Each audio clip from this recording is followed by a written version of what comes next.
bienvenidos a este nuevo programa de las mañanas de Sin Candado Radio. Los periodistas hemos sido objeto de persecución constante por parte de diferentes actores. Algunos de los gobiernos de turno la han ejercido. Es el caso de Venezuela, donde desde Hugo Chávez los comunicadores no han podido ejercer con libertad su labor. Recientemente, en otro de nuestros espacios, Historias Itinerantes, la periodista Carola Briceño nos dio a conocer su caso y hoy queremos saber cómo ha evolucionado su situación. Carola, bienvenida a las mañanas de Sin Candado Radio. Hola Javier, muchísimas gracias por la invitación y por compartir la historia de lo que está ocurriendo con mi caso. Una de las sorpresas de verla aquí en Bogotá, porque la última vez que hablamos usted estaba en Villa Rosario, norte de Santander. ¿Qué la hizo venir a Bogotá? Javier, pues hicimos una investigación, yo me integré el año pasado a la unidad de investigación del diario El Nacional, que es el medio más importante de Venezuela y con mayor tradición, ayer cumplió 80 años. Pues el diario El Nacional hicimos ha sido referencia de periodismo serio, periodismo que transmite la verdad.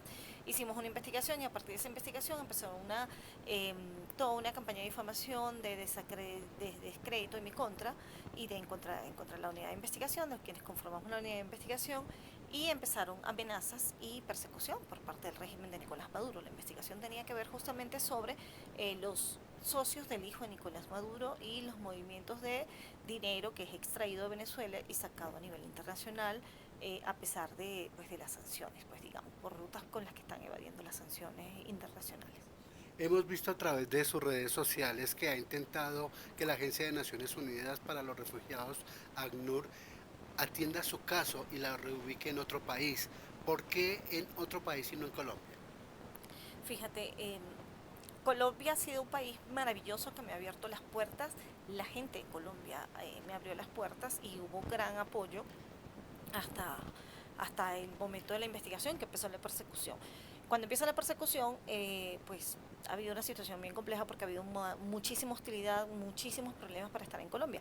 Y aparte, las amenazas que recibí del régimen de Nicolás Maduro, que son contra mi integridad física, y pues la otra amenaza específica fue sacarme de Colombia secuestrada por el ELN, que ya es una cosa pues que ya el chavismo ha hecho, ya el régimen de Nicolás Maduro lo ha hecho acá con otras personas, por ejemplo, caso Franklin Caldera, en 2021, en enero de 2021, lo sacaron secuestrado de acá de Colombia, funcionarios de la DGCIN y miembros de la guerrilla ELN lo secuestran y en la frontera, en Cúcuta, lo entregan y se lo llevan a Venezuela y hoy es preso político, torturado y su caso está ante la Corte Penal Internacional. Y eso es precisamente la amenaza que yo tenía, por lo que tuve que salir de la zona de Villa del Rosario, que es pegadito a la frontera donde yo vivía, y venirme hasta acá, hasta Bogotá, buscando pues digamos, algo de protección y ayuda. ¿Qué le pido yo cuando yo llegué acá a Bogotá el 30 de enero? Yo salí el 29 de enero de allá de Cúcuta, que pues me dijeron tienes horas para salir porque ya te tienen ubicada y si te quedas allí te van a sacar. Cuando salgo de Villa del Rosario, Cúcuta hacia acá, salgo el 29, llego el 30 de enero, llego a ACNUR directamente a pedirle apoyo a ACNUR para que por favor me ayuden a llegar a territorio ecuatoriano, cómo era mi situación, entender cuál era mi situación, cómo podía hacer para salir. En Venezuela abrieron procesos en nuestra contra y órdenes de capturas, entonces cómo era el tema de una orden de captura contra un periodista, o sea, si lo podían ejercer o no. Esa era mi pregunta y mi angustia y mi desespero con el que yo llegué a ACNUR. Tratando de buscar llegar a Ecuador poniendo territorio por medio para poder tener seguridad en otra parte. Sin embargo, en ACNUR no me dieron el apoyo ni la protección en ese momento y lo que hicieron fue dejarme, o sea, prácticamente hacerme que yo me quedara acá en Bogotá expuesta a toda la situación de riesgo que sigo viviendo. Y en concreto, ¿de dónde provienen esas amenazas? Las amenazas provienen del alto régimen de Venezuela, directamente de Nicolás Maduro, de su gente. Eh, Varios funcionarios del régimen estuvieron involucrados en hacer la amenaza, que la amenaza la hicieron específicamente el día 26 de enero, fue el día de que fue el más clara la amenaza, y pidieron, o sea, así claramente mi cabeza. O sea, lo que dijeron fue queremos la cabeza y si no nos ayudan a entregarla, porque le estaban pidiendo a algunas personas en Venezuela pues que me conocen a mí, que me montaran una especie de trampa para sacarme de acá y pues entregarme allá. Entonces les dicen que si ellos no colaboraban, igualito ellos iban a venir por mí, me iban a sacar de acá de Colombia, pues a través de esas otras vías que es con el ELN. Después de 7 meses, ¿qué ha pasado con esa solicitud a la ACNUR? Ya que hemos visto que incluso usted ha recurrido a huelgas de hambre. Mira, hasta ahora no ha pasado absolutamente nada. ACNUR no ha dado mayores avances. Pues me convocaron a una segunda reunión a la que fui, pero fue una reunión que no fue en su sede principal y no ha habido mayor avance en nada. ACNUR ni siquiera me quieren recibir las comunicaciones, o sea, nada, el trato. Mira, de verdad, ACNUR Cúcuta se portó muy bien, porque en ACNUR Cúcuta me orientaron sobre algunos pasos que tenía que dar en un principio. Se portaron muy bien, pero ACNUR Bogotá ha sido, de verdad, muy complejo, muy difícil la situación, es muy lamentable, pero tengo que decirlo, después de toda mi experiencia, y lo digo con mucha decepción y con mucho pesar, en ACNUR Bogotá hay funcionarios que discriminan, funcionarios xenofóbicos, funcionarios que no están atendiendo los casos correctamente, mm, están actuando de manera irregular y pues esos funcionarios han impedido que yo pueda tener la atención adecuada, la atención correcta, que yo pueda ser remitida, que mi caso pueda ser remitido a las organizaciones que tienen que remitirse para que me pudieran prestar y brindar ayuda, que pudiera yo tener seguridad, que yo pudiera poner las denuncias de las amenazas acá en Colombia. A mí ni siquiera me han recibido las denuncias acá, o sea, ni siquiera en instituciones que corresponden. ¿Por qué? Porque no, ACNUR no me hace la gestión ni del enlace. Ellos dicen, es que ha sido muy difícil. O sea, ellos prácticamente te dicen, no, vaya usted. Cuando tú vas, no te atienden. Te dicen, tienen que mandar la ACNUR. Entonces, es una cosa muy compleja, muy difícil. Hasta ahora, ACNUR no ha hecho lo que tiene que hacer. Yo he puesto quejas en ACNUR Colombia, en ACNUR América, que es, digamos que son la oficina regional, dirigida a la regional por José Samaniego, dirigida acá en Colombia por Mireli Girard, y he puesto la queja también ante Ginebra, ante pues una oficina de inspectoría que se encarga de las investigaciones. Sin embargo, hasta el día de hoy no ha habido ni sanciones contra los funcionarios que han actuado irregularmente, no ha habido nada, más bien los han amparado, los han apoyado, los han tapareado y si me tratan a mí así, Javier, o sea, una periodista perseguida en una situación en la que me encuentro, que la ONU tiene un mandato de protección para periodistas incluso, y esto es una oficina, la ACNUR es una oficina de la ONU, y no se me da el apoyo que se tiene que dar en un caso de esto, o sea, de dar un trato con enfoque diferencial por ser un periodista amenazado y perseguido. Además, entendiendo que en Colombia, por varios artículos de la Constitución, tengo protección, el artículo 73 de la protección que establece protección para el ejercicio periodístico, el artículo 25 que establece unos derechos humanos, por ejemplo, el derecho humano al trabajo, y otros artículos que me establece protección. A pesar de todo eso, no, es como que si no importara, no existiera, y eso es porque las cosas en ACNUR Colombia no están funcionando muy bien, hay fallas. Y ya que la ACNUR no ha atendido su caso, ¿a qué otras instancias ha recurrido y qué ha pasado con esas diligencias? Mira, es por eso que te decía a un principio que hay una hostilidad pues generalizada. Es muy complejo este caso. Yo entiendo que hay, o sea, aquí hay un nuevo gobierno, una nueva relación, una nueva forma de llevar las instituciones. Eh, a mí que me persigue es Nicolás Maduro, para nadie es un secreto que Gustavo Petro es amigo, cercano, incondicional, aliado incondicional de Nicolás Maduro. Pues el presidente Gustavo Petro y el canciller Álvaro Leiva son cercanos, muy cercanos a Nicolás Maduro. Entonces es como que si existiese una línea general de no atención a esta persona, niégueles todos los derechos. O sea, yo he recurrido a distintas organizaciones e instituciones, he recurrido, he mandado comunicaciones a la Cancillería, no responde, la misma posición de ACNUR, no responde, no te dan nada, no nada, o sea, usted no existe, sus derechos se los violamos, se los pateamos y acá no importa nada. Cancillería no responde las cosas que uno le está preguntando, no me dan respuesta, a pesar del riesgo que saben que tengo acá, me tienen en un limbo, además me tienen sin derechos humanos como derecho humano al trabajo. Si me niegan la posibilidad de trabajar, tú dices, ¿cómo me mantengo? O sea, yo no soy de familia millonaria, ni el gobierno colombiano me está manteniendo, ni nadie tampoco me está manteniendo. Entonces, ha sido muy complejo. La Defensoría del Pueblo, que debería defenderme de acuerdo a un decreto de la Corte Constitucional, cuando una persona está en estado de indefensión, así sea una persona extranjera, tiene la Defensoría del Pueblo el deber de defender a esa persona, presentar su caso, por ejemplo, una tutela, que es yo lo que yo le estoy viendo a la gente de la Defensoría del Pueblo, que interpongan una tutela en mi nombre y que asuman la defensa de mi caso. Eso es lo que deberían hacer de acuerdo a las normas de Colombia y a los decretos que están establecidos pero se niegan a hacerlo. Incluso yo introduje un derecho de petición, ya estamos en agosto, el 28 de junio, introduje un derecho a petición al defensor Carlos Camargo, pidiéndole que por favor, en base a justamente ese decreto, asumiera la defensa de mi caso, pero se han negado, no me responden ni siquiera. La única, digamos, el único trámite que hizo la defensoría fue cuando yo les pedí un derecho a petición, porque se los venía pidiendo hace varios meses, venía haciendo el derecho a petición de que introdujeran una tutela, pues, ante la autoridades ante la justicia contra la Cancillería para garantizar mi derecho al trabajo, mi derecho a tener una respuesta además, porque la Cancillería, dentro de las normas que tiene es, usted solicitante de refugio, usted, si queremos dejarlo esperando toda la vida, usted esperará toda la vida. Si nosotros no queremos responderle, no hay posibilidad de respuesta, lo cual de alguna manera viola pues un derecho de cualquier ser humano, porque tú si haces un trámite, tú tienes que tener un tiempo de que te respondan. O sea, es lo lógico, no te pueden dejar en un limbo toda la vida. Y pues que correspondía que la defensoría hiciera ese trámite de la tutela, no me hicieron la tutela, eso ya hace 3 meses, sino que lo que hicieron fue un derecho a petición de información a la Cancillería se negó a responderle.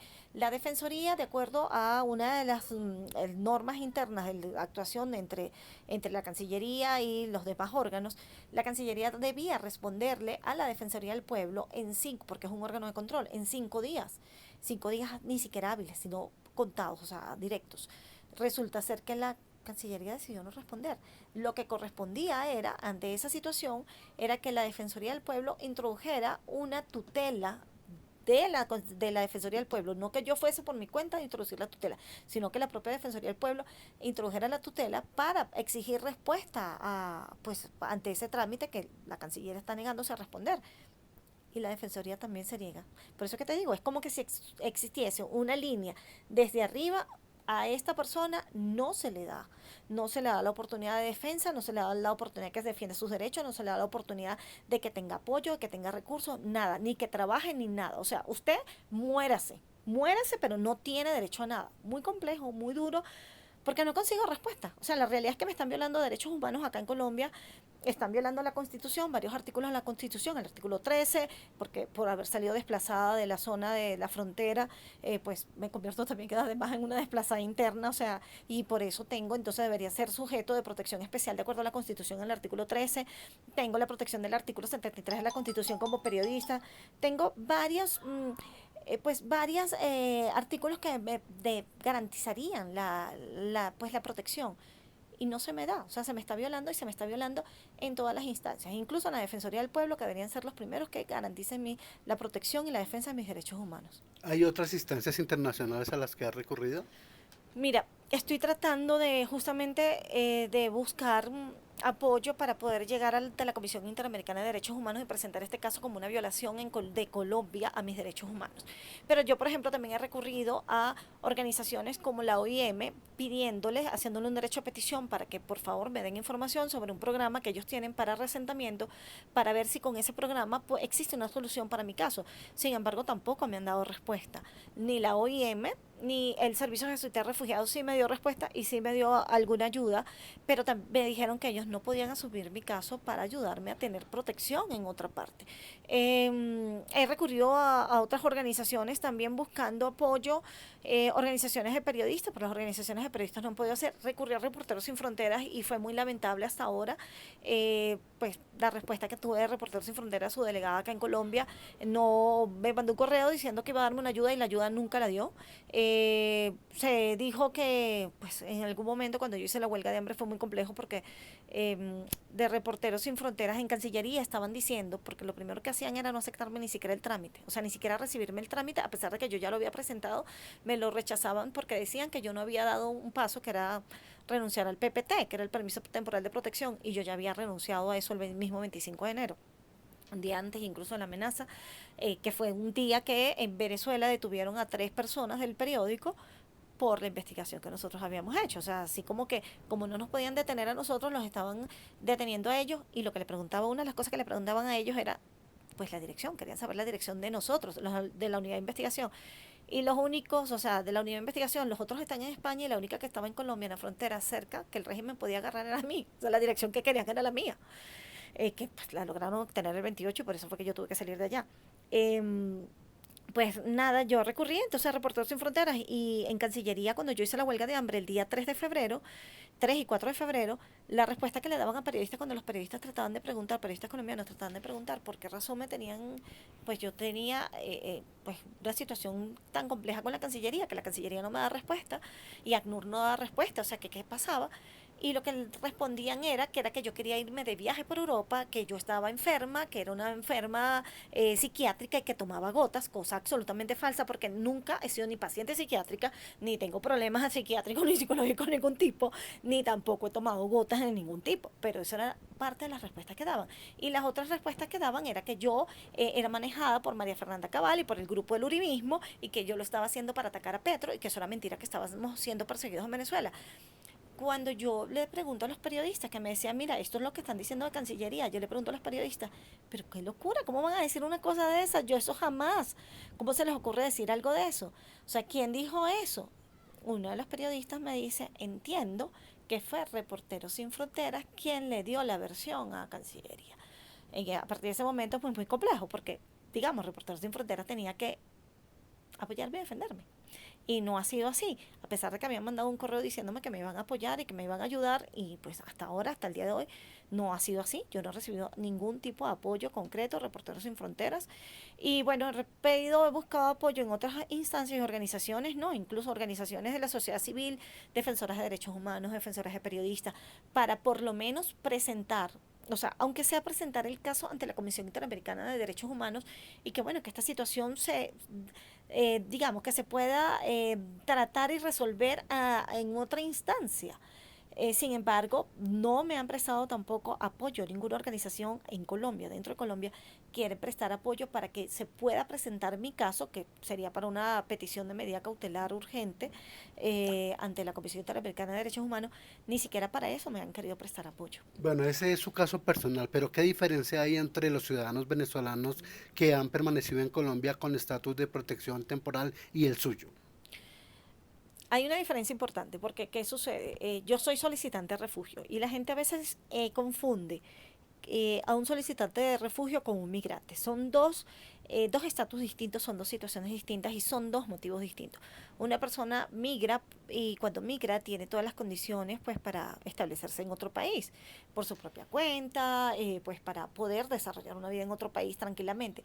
Una persona que solicita refugio lo hace en base digamos, a tres marcos. El Acuerdo de Ginebra, que fue establecido en 1951, que establece que son quienes son los solicitantes de refugio y quienes se convierten en refugiados, a los que se les da el estatuto de refugiado o el estatus de refugiado. Son las personas que son perseguidas por razones de raza, religión o pues opiniones políticas. O sea, por eso son, digamos, las personas que necesitan la protección internacional y el refugio. De eso se estableció un protocolo que establece como las normas en 1967 y en 1984 el Acuerdo de Cartagena estableció también otras normas, pero ya allí ampliaron un poco más y se estableció que los refugiados también podrían ser personas afectadas por, digamos, unos conflictos, no de manera directa, sino indirecta. Digamos, aquí en Colombia se entiende muy bien eso porque las personas acá de Colombia han tenido que salir muchas personas afectadas por conflictos en territorios, entonces salen desplazadas y les toca irse a otro país y pedir refugio en otro país. O sea, digamos, no fueron directamente contra ellos, pero el conflicto los afectó y les tocó salir. Entonces, esas personas son, de acuerdo al acuerdo de Cartagena de 1984, son personas afectadas y pueden ser recibidas en otros países para la protección internacional. Eso es lo que corresponde. O sea, esas personas tienen una situación distinta al resto de los migrantes. Un migrante sale de su país, puede llegar a este país o a cualquier otro país, pedir ciertas, pues, cierta o establecerse o de acuerdo a ciertas normas que establecen los países y pues listo, o ese migrante puede decidir regresar al otro país cuando quiera, puede hacerlo lo que quiera, pero una persona con protección especial digamos que es la protección internacional, es distinta. Acá en Colombia se ha dado el permiso temporal de protección, que se menciona como permiso temporal de protección para los migrantes venezolanos, pero ese permiso temporal de protección no es una garantía de protección internacional, sino es simplemente el nombre que se le ha dado a un mecanismo, un instrumento que permitió regularizar y tener la data de toda la cantidad de inmigrantes venezolanos que llegaron acá a Colombia y que se han establecido y están estableciendo una vida acá. pero las personas que son solicitantes de refugio y refugiados tienen una situación distinta, unas particularidades. Estas personas no pueden regresar al país de origen porque tienen amenazas, porque tienen situaciones complejas.